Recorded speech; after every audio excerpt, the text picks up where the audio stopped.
Waalaikumsalam Ibu. Bagaimana kabarnya anak-anak pada hari ini? Baik? Alhamdulillah baik. Alhamdulillah. Jadi sebelum kita mulai pembelajaran, Ibu mau satu orang memimpin doa. Ada yang bersedia?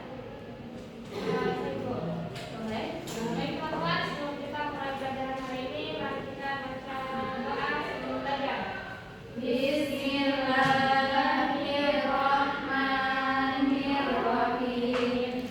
Raditu billahi rabban wa bil islami dinan wa bi Muhammadin nabiyyan wa rasulan. Rabbi zidni ilman warzuqni fahman. Amin. Baik anak-anak, jadi pada hari ini Ibu akan mengajarkan kalian salah satu sikap yang harus kita pelajari sehari-hari. Jadi kita harus bisa untuk melakukan ini. Jadi sikap ini tuh sikap yang paling utama, yaitu berbakti kepada orang tua. Nah di sini Ibu akan mengajarkan apa itu berbakti, pengertian kenapa kita pentingnya kita untuk berbakti, dalil tentang berbakti dan juga manfaat dari berbakti. Nah sekarang Ibu mau tanya apa yang kalian ketahui tentang berbakti? Menghormati kedua orang tua. Ya, pintar, itu semua itu. Nah jadi berbakti itu adalah menghormati, menyayangi, dan membantu orang tua dengan perkataan dan perbuatan yang baik. Kita tidak boleh membentak, memberikan suara atau menyakiti orang tua. Nah selanjutnya itu mengapa berbakti itu penting? Yang pertama karena Allah mewajibkan kita untuk berbakti kepada orang tua. Kenapa Allah wajibkan kita? Karena itu perintah langsung dari Allah. Ada Quran yang Allah turunkan untuk berbakti kepada orang tua.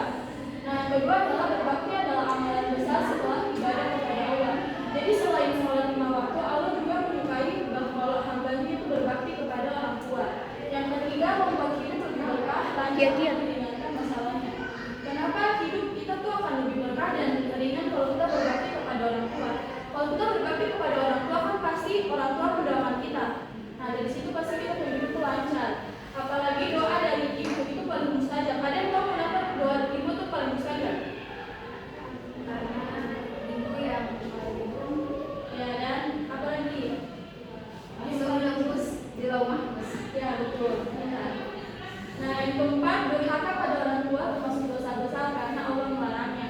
Nah jadi Allah kan mewajibkan kita untuk berbakti ke orang tua. Nah kalau kita melanggar perintah Allah, berarti kita akan dapat dosa. Jadi kalau kita melanggar, berarti kita berdosa dan kita bisa masuk neraka. Terus yang kelima karena membentuk akhlak yang baik. Kalau kita berbakti, lama-lama akhlak kita kan akan terbentuk menjadi akhlak yang baik, dan itu bisa mencerminkan kita menjadi seorang muslim yang baik juga. Selanjutnya ada bentuk berbakti yang paling sederhana. Yang pertama itu kepatuhan, karena kalau kita berbakti pasti kita harus patuh kan. Nah contohnya tuh kayak menaati perintahnya orang tua itu selama tidak bertentangan sama agama Islam. Kalau kita rasa itu baik, kita bisa kita patuh. Kalau kita tidak baik, kita bisa menolak, tapi dengan cara yang sopan. Yang kedua itu ada kasih sayang, yaitu memperlakukan mereka dengan penuh rasa hormat, lembut, dan tidak menyakiti perasaan mereka. Terus yang ketiga yaitu pelayanan. Nah pasti kalian lihat orang tuanya kalian tuh masih kuat kan? Masih kuat, kan masih bisa, tapi tidak selamanya kita punya orang tua tuh akan sekuat itu. Pasti ada masa dimana kalau kita semakin besar, kita orang tua tuh makin menua. Oleh karena itu, kita harus merawat mereka di masa punya mereka. Karena kenapa? Karena kalau pas kita masih kecil sampai merawat kita orang tua kan. Nah, oleh karena itu kita harus berbalas budi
kita tidak boleh berkata ah. Jadi kalau kita pikir-pikir dalam surat ini Allah saja melarang kita untuk berkata ah kepada orang tua, apalagi membentak, memaki ataupun Memukul. ya memukul, karena ah saja sudah dilarang, apalagi yang melebihi itu. Terus yang ketiga harus berkata yang mulia dan sopan. Jadi seperti yang sebelumnya, kalau kita tidak boleh berkata A saja, berarti harusnya kita mau berkata yang mulia dan sopan. Yang keempat harus merendahkan diri di hadapan mereka. Nah, jadi contoh orang tuanya kalian ini cuma lulusan SMA, SMP, terus kalian ini S1 nih. Kita tidak boleh merasa lebih bagus daripada kita orang tua, karena bagaimanapun kondisinya pasti orang tuanya kita tuh adalah guru pertama kita sebelum guru di sekolah. Orang tua yang mengajarkan kita pakai baju, doa sholat, itu orang tua kan, jadi kita tidak boleh merasa lebih tinggi dari orang tua. Yang kelima dianjurkan mendoakan mereka agar dirahmati Allah. Jadi maupun kalian masih ada orang tua ataupun tidak, kita harus tetap mendoakan mereka. Kalau yang masih ada, doakan mereka terus, dan kalau orang tua sudah tidak ada, ya tiap hari doakan, dan mungkin kalian bisa menghafal Al-Quran supaya jadi hafiz, supaya bisa memakaikan kata ke orang tua kalian pasti surga. Amin. Terus yang terakhir, manfaat berbakti kepada orang tua di dunia dan juga di akhirat. Kalau di dunia itu lapang rezekinya dan keberkahan dalam hidup. Kenapa? Karena kalau kita berbakti, pasti orang tua kan hidup. Semoga kita punya jalan hidup. Orang tua akan senantiasa mendoakan kita. Dari situ kita akan mendapatkan berkah dalam hidup. Yang kedua adalah panjang umur dan dimudahkan segala urusan. Yang ketiga, anak-anak kita telah berbuat baik dan berbakti kepada kita. Jadi itu kayak bumerang aja. Kalau kita berbakti kepada kita, orang tua pasti anaknya kita berbakti juga. Terus yang keempat, ketenangan jiwa dan dijauhkan dari musibah. Nah, manfaat yang benar itu ridho Allah dan jaminan masuk surga. Kalau orang tua ridho, Allah juga ridho. Orang tua sayang, Allah sayang. Nah, jadi pasti kita bisa jadi jaminan kita masuk surga karena kita diridhoi oleh Allah dan juga kita punya orang tua.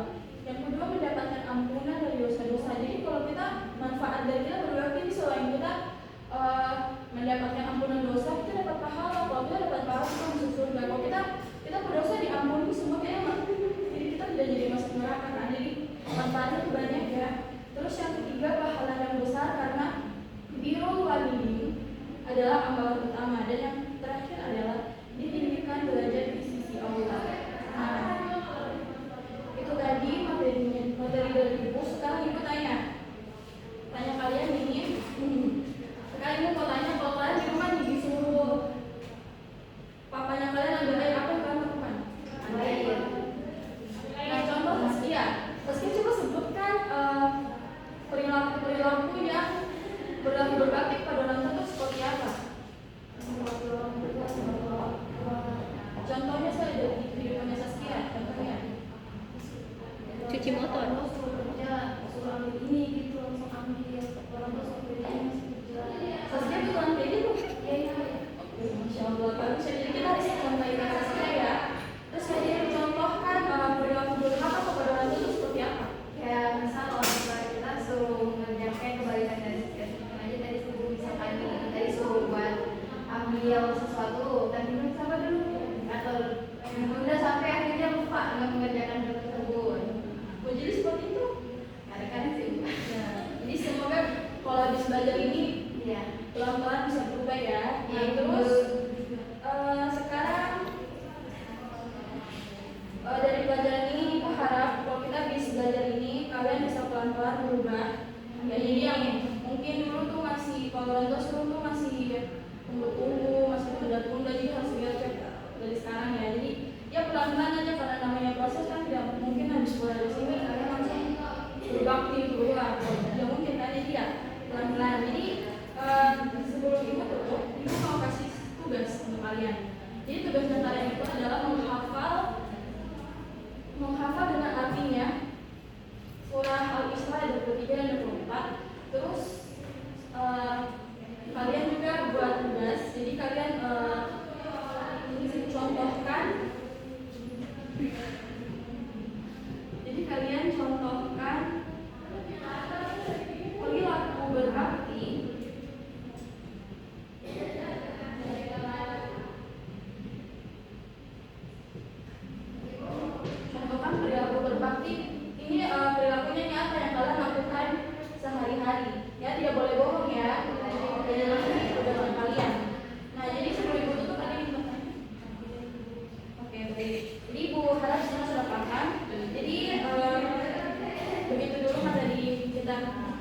kali ini. Ibu akhiri. Wassalamualaikum